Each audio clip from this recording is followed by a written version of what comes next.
tree of contractual relationships I is don't valid? understand the term valid here. Is that right? Okay, so if you go back to slide 21, Yes. if basically what you're saying is as long as this is correct, the patterns that we derive from it are going to be valid. Exactly. Okay. However, if you look at the deontic is a very broad reality. You have an obligation of tort. I don't know whether it's exactly tort, T-O-R-T. Tort. That kind of property is totally different with contractual situation. See? This kind of obligation is not the correlated between two persons. Right. So your model is covering this hierarchy. Yes. Okay. Yes. And you could build another one for another hierarchy, for a tort hierarchy. Right. This one is about a contractual relationship. Contractual relationship. We think the context of contractual relationship. But if you can do this for this set of relationships, you should be able to also then do it for tort. Sure, that is the future research. That is the extendability of the research. The reason I pick up this one, mainly because redesigned international trade procedure is in urgently needed. And you see the benefit of trade facilitation. And this research hopefully can have to accomplish that objective a little bit. And will you also consider the overlapping of the patterns? Because that's where all the redundancy and all those bad things comes up in the control. Right, that's the reason I anticipate that kind of problem, and that's the reason the control algorithm needs to be done. The job of the control algorithm. The control algorithm is a kind of rule or the kind of mechanism that govern the inference. So if you look at the pattern like an inference, then the control algorithm will govern. In the case there are overlap or something, what rule will apply? For instance, I showed you an example. If you have pattern 1,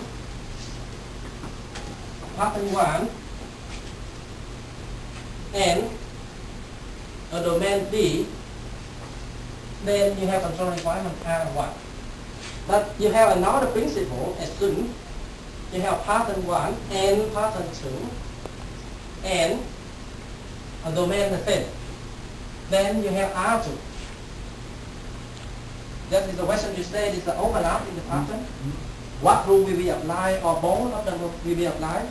That means whether we have R1, we have R2, or we have both of them. So you're saying D and D are not the same here. The same. The same. The domain is the The same. same. Okay. The pattern is different. That's when the first pattern overlaps on the second pattern. Okay, so if you had a different D, Then it will be completely different pattern. Different here. Pattern 1 and pattern 2. right? The domain is the same. Okay. But based on assuming you have two principles.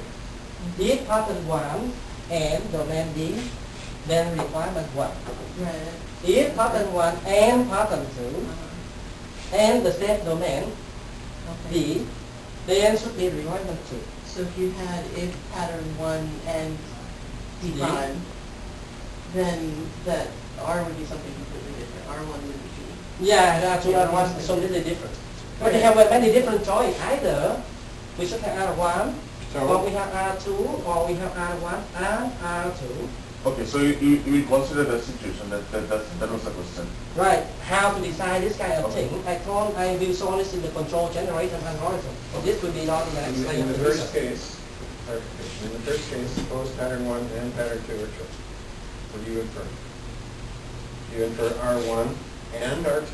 No, the thing Or only is, R2? I not yet make some decision at the current stage. I prepare a set of rules to solve this kind of thing. Right. Anticipate that kind of What I'm asking about is, this is whether you're going to take all solutions or whether some solutions will defeat others. So this is going to be defeasible. The thing Is the reason here going to be a defeasible reason? I'm not sure right now. I anticipate there is a mechanism to govern the inference, but I'm not sure whether it will be feasible or whether it will both or something. The control algorithm I will develop in the next phase of the research. I put it there, I see the problem there, but I don't know how to solve it yet because you need to look at the the structure of the principle, you see. Look at the formal representation of the principle. So you have a controlled generation algorithm, which is... No, he will. You know, that's It will. in a deliverable Yeah. somewhere. Yeah. Which part of the deliverables that you had on slide 11 is that a part of? I Slide think that's on 11? the C other side. Onto the go. Here. Yeah. Slide 11? Yeah. Yeah, it's Your near here. algorithm, It's near here. yeah. It's near here. In the formal specification principles? Sure. Okay. So the first one I is think set pattern. I think the first one. Which was First one is these rules. Yes. The first one, the rule informally, as you see, is something inward. You just say, Yeah, no, I think what I'm trying to figure out is when we all get together some months down the road, what are you going to be showing us? Because you have a formalism for this, you have an algorithm somewhere, you have something working on the interprox model. What like? So what's your short list of deliverables? Yeah, what does Bottom this map line. to in, so you have high level things there, you know, what, yes, are you I going to will be show you. showing I us will an show algorithm, are you you. going to be I doing a will show demo you. of something, or? Yep. This is the thing that I will deliver. This is one thing. Look at the first branch about the formalism. I will provide you a set of constructs for modeling the deontist process. Actually, these kind of things are already there in the literature. I put them together and select them That's together. not your main deliverable. Yeah, that's not the main deliverable. The second thing is this kind of thing. Let me just a quick question. So how yours going to be different from the one you already listed? Right. The picture. Yeah. I'm really trying to guess. Okay. Yeah. Right. If you look at the domain of modeling construction, dominate modeling business process is about the workload. They look at the flow of document and they apply patronage technique and so on. On the other side, logician use deontic logic to model the contract. They model the contract in a declarative form. The combination between the process aspect and the deontic space, there is a gap here. There is a gap between applying the deontic concept and patronage put together to model the dynamic behavior of deontic relation. That's the thing that I try to accomplish here. And what you see here is the contract for modeling the state, and this is the sample of the procedure. As a clarification for,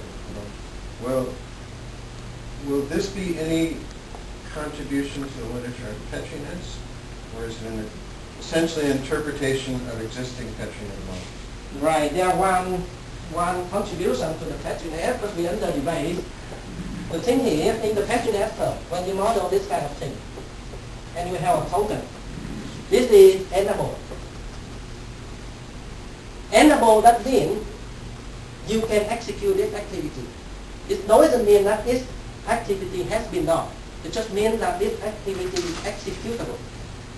But in practice, you see, it's not always the case. There are sometimes you have a duty to do that. You see, if executable physically, that's fine. But you have the legal duty to do it. If you don't do, you have a penalty. Or you have an obligation to do that. So Or you have a permission to do that. you're suggesting an expansion of the meaning of that. The semantic meaning of Is there the animal activity in patronage. But this is under debate.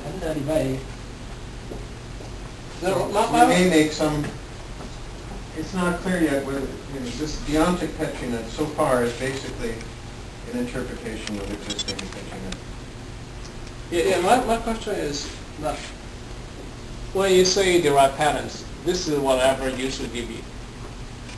Can you recognize all possible patterns? Or your pattern is complete in some sense, the This set of is patterns. back to the complete, I want you to finish this completeness claim. That's what he's asking. the Okay, completeness look the thing. of the goals, of the control goals that you generate. Okay, What can you say about them? okay, let me say. Look at the domain of international trade alone. If you look at the transaction, the deontic pattern, that is the relationship between traders, change throughout the history.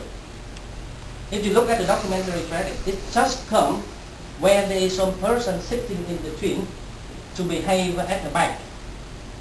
Without that person, there are no documentary credit procedure. So the documentary credit procedure were invented like 5,000 years ago. Stay specific. Right. What is your completeness claim and how will you validate it? The completeness claim is for the set of pattern provided here. And outside the set of pattern, I'm not sure. No one can claim for an open domain like in the organizational transaction. So it's the set of